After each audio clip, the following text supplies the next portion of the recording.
當我哋基督徒有時有啲嘅罪疚、苦毒、絕望、恐懼嘅情緒出現嘅時候，可能我哋已經忘記咗神係點樣嘅一位神。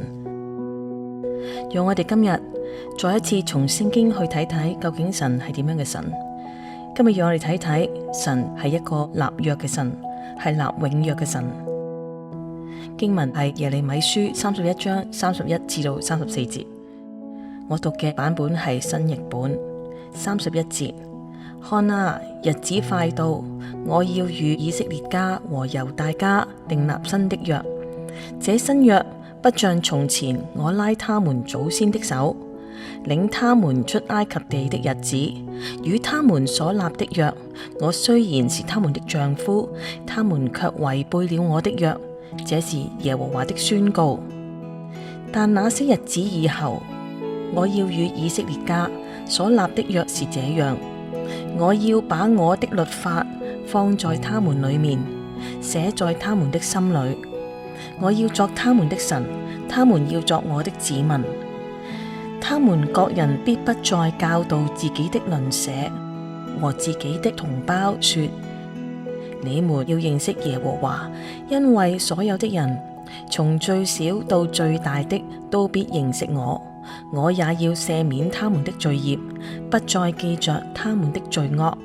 這是耶和華的宣告。首先，咩係約呢？咩叫立約呢？立約係神同人去建立關係。喺婚姻上，我哋就會容易去明白立約嘅定義。喺結婚嘅時候，我哋對對方去承諾，無論疾病困苦，無論環境如何，我哋都願意愛對方一生一世。我哋能相信對方去託付終身，係因為彼此作出承諾，講出誓言，立誓應承對方永遠嘅忠誠。於是呢一個關係比起感覺情感更加嘅持久，更加嘅無條件，更加嘅連結喺一齊，因為有法律嘅效力。我哋係需要某程度上失去自己嘅自主權或者自由，去委身對方，將自己奉獻俾對方，去看重對方嘅利益好處多過自己嘅利益好處。所以立約係愛同埋律法嘅結合。喺呢一度耶利米書講到神將律例寫喺我哋嘅心上，神叫我哋從心裏面甘心樂意嘅遵行神嘅律例。喺婚姻裏面，我哋必定會遵行對方嘅律例。例如我配偶未婚前呢係吸煙嘅，我係有哮喘，唔能夠聞煙味，於是我配偶為咗我健康着想，佢願意放棄吸煙。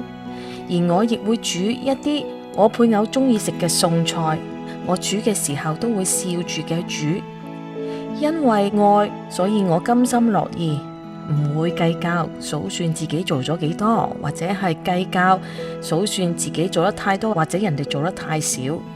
而我點解會從心裏面去遵守我配偶嘅律例呢？係因為愛。點解我能夠愛呢？因為我經驗到對方對我嘅愛，所以我就能夠去愛。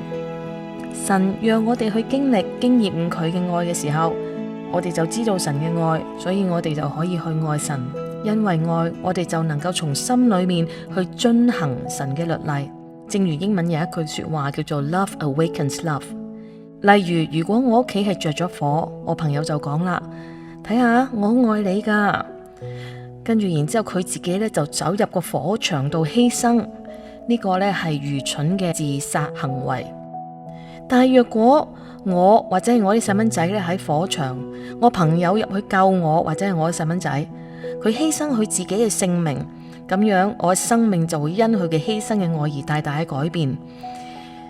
神讓我哋去經驗、去經歷神嘅拯救、神嘅愛，以致我哋會想去遵行神嘅心意，經驗到、經歷過。生命就會改變，於是我嘅心係好想去遵行神嘅律例，係想或者唔想嘅問題，唔係用意志或者一個係規則去逼自己去遵行。神係改變我哋嘅心，神係揀選我哋嘅。到底神立約係有條件定係話係無條件嘅呢？喺聖經裏邊，出埃及記19章同埋士師記2章1節呢兩段經文，一段呢係講神嘅約係有條件，一段係講神嘅約係無條件。首先讀出埃及記19章3至6節，摩西上到神那裏去，耶和華從山上呼喚他說：你要這樣告訴雅各家，吩咐以色列人說：我向埃及人所行的，你們都看見了，也看見了我怎樣像鷹一樣，把你們背在翅膀上，帶領你們到我這裏來。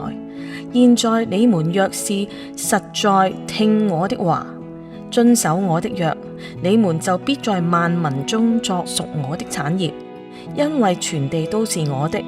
你們要歸我作君尊的祭司和聖潔的國民。這些話你都要對以色列人說。士師記2章1節，耶和華的使者從吉甲上到波金來，說：我曾經把你們從埃及領上來，帶你們到我向你們列祖起誓應許的地方。我曾說過，我永不廢棄我與你們所立的約。咁究竟神同以色列人立嘅約係有條件定係無條件嘅呢？讓我哋去睇翻創世記第15章，神係點樣同亞伯蘭去立約噶？當亞伯蘭對耶和華講佢點樣可以知道明白神嘅應許呢？神應許佢成為大國，神應許佢有後裔，但係佢已經老啦，佢妻子已經老啦，佢唔明白佢自己點樣可以承受呢啲嘅事情。我哋去想象一下，如果神應許我哋一啲好大嘅事情，一啲好大嘅恩典，我哋會問：我哋係邊一個呢？我哋做咗咁多嘅唔好嘅嘢，我哋係一個罪人，我憑啲乜嘢神會俾我咁大嘅恩典呢？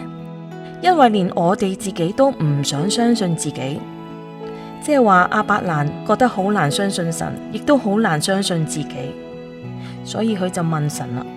然後神就同佢立約啦。神叫佢做嘅嘢係好奇怪嘅，神叫佢將啲動物同埋啲飛鳥咧劈成一半，血淋淋咁將佢擺喺兩旁，然後亞伯蘭就瞓着咗，跟住有個大黑影去遮住佢，然後有把火把從嗰兩旁嘅中間去經過。如果我哋唔知道呢啲古代嘅背景，我哋根本就唔明白呢啲咁奇怪嘅事係啲乜嘢嚟嘅。喺古代嘅時候係冇紙張去寫合同噶，只係可以憑一啲嘅行動嚟到簽合約，例如滴血為盟。點解要滴血呢？滴血就係俾人哋去體驗睇到嗰個後果 consequence。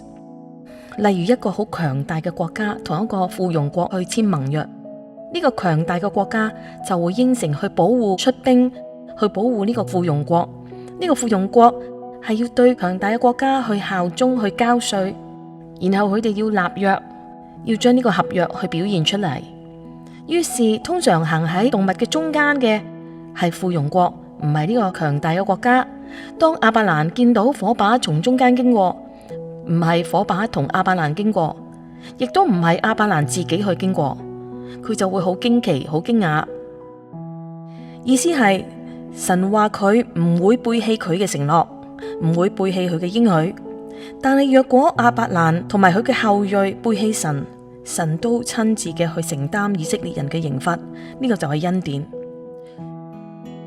將動物去擘開，血淋淋咁樣分開兩邊，然後叫人去經過。